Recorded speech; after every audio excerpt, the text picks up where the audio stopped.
Hello, I'm Jacqueline from Knowledge Anywhere, and today we're going to be going over how to filter courses. So currently we're on a test site of the LMS, the homepage, and on this upper left-hand corner, you will see your logo instead of ours.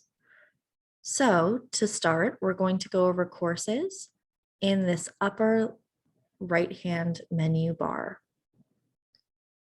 On this page, you're going to be able to scroll down and see all of the courses available to your end learners on your training platform. For some of you, this list might be very, very long. And for that, we've started a new feature, which is this filtration process on the left-hand side. I'm going to go ahead and just down caret everything so we can expand to see our options. This allows us to filter by different types, such as assignment, course status, course duration, and course credits. For example, some administrators have required courses that they require learners to take. You can simply press on this box to see which courses are required for you. To clear this filtration, you can click on the X, or you can also clear filters at the bottom here. The next is course type.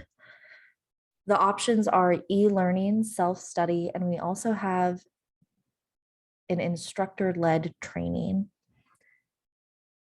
Course status shows exactly where you are in the course, if you have not started, if you're in progress, if you've completed, if it's past due or due soon.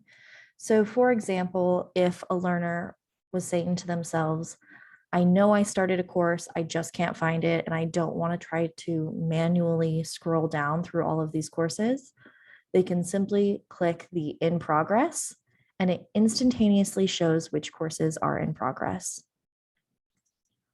Course duration is helpful because it gives you a sense of what you're heading into before training.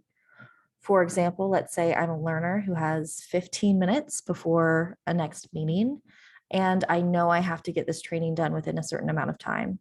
So I'm going to click less than 10 minutes. And here are two courses that come up that are within that field that I know I can do within 10 minutes.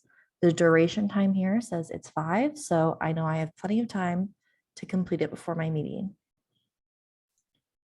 The last is course credits, and these are something that an administrator assigns if you have a course with or without credits. So this has been a very quick look at our new feature of filtration process of courses and learning paths. I hope you enjoy, and as always, if you have any questions, please feel free to reach out.